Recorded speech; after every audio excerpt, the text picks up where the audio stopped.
Hi,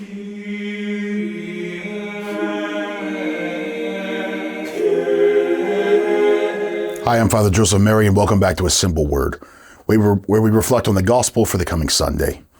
I woke up with a sore throat, so my voice isn't full strength, so I apologize ahead of time. I don't know about you, but I've never been a big garage sale guy.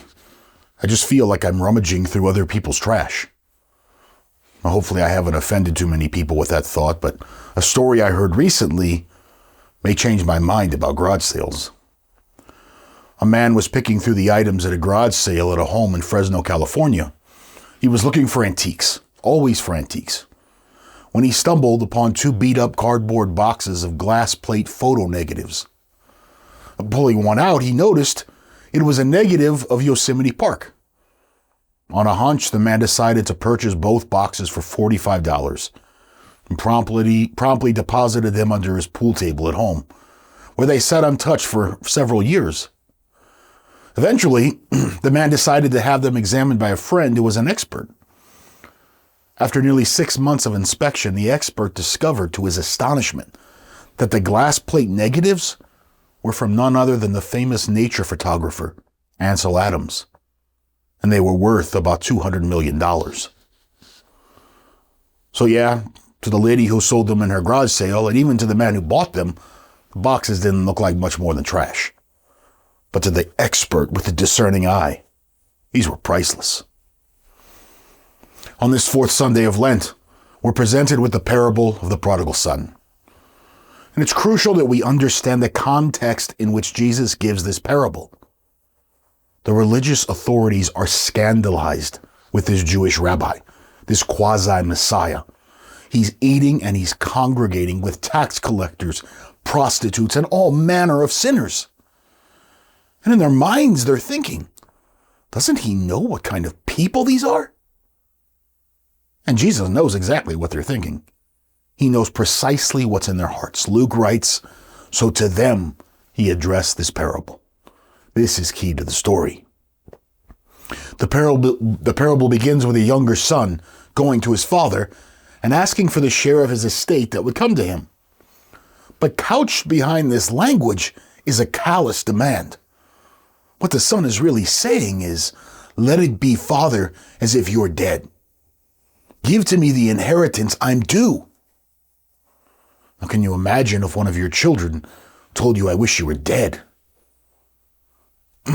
Imagine the pain and the rejection in the heart of this father. Imagine the pain that would be in your own heart. The parable goes on. So the father divided the property between them. The father doesn't chastise his son. Instead, he respects his freedom. He respects his freedom so much as to suffer this callous rejection and this heartless demand. The parable continues. After a few days, the younger son collected all of his belongings and set off to a distant country. It's the son who leaves. Despite his horrible treatment of his father, the father doesn't banish him or ostracize him. It's the son who leaves and goes to a, quote, distant country.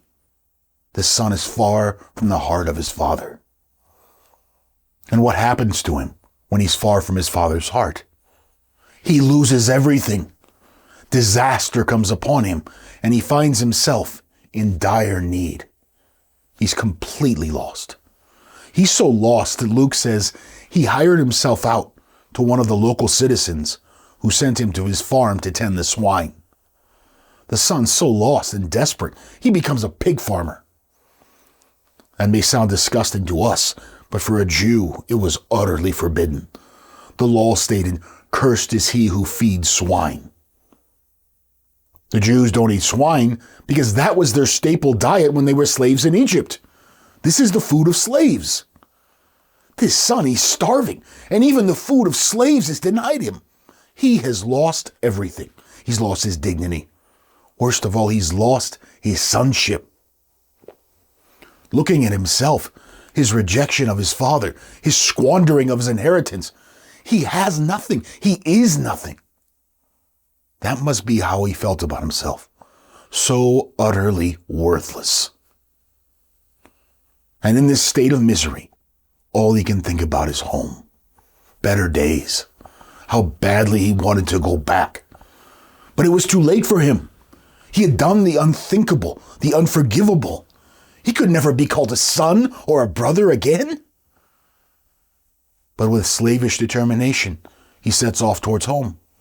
There's no pretense. He knows he's dead to his father. His only hope is to be taken on as a slave.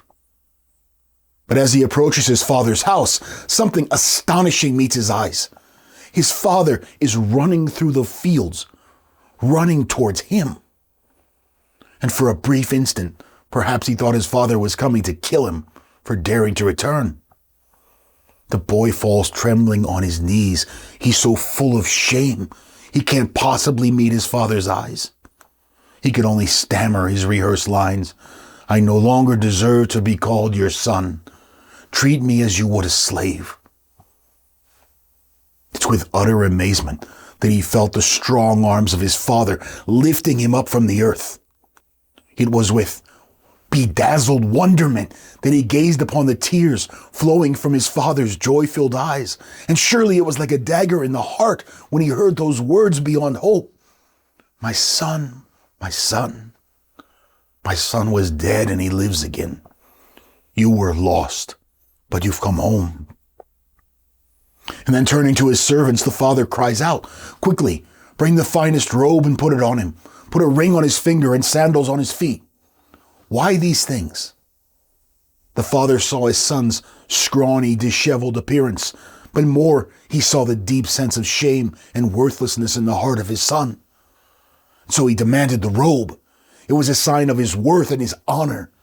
The ring was a symbol of his authority, and the shoes were a reminder that he was part of the family. Slaves didn't wear shoes. This was a reminder that he was his father's son. I don't know where you're at on the fourth Sunday of Lent. Maybe you feel like the prodigal son. Maybe you feel lost and broken, full of shame and unworthiness, and you can't even raise your eyes to heaven. We've all felt that way at times. And in these moments, the devil assures us, that's right, you're nothing. Look how you've lived. Look what you've done. God could never love you. But it doesn't matter what the liar says. It doesn't even matter what our own hearts say. Because even if we look on ourselves as tattered boxes of cardboard, as worthless trash, that's never what the Father sees. Today he looks into your heart and he sees his son, his treasure, his priceless and unrepeatable creation.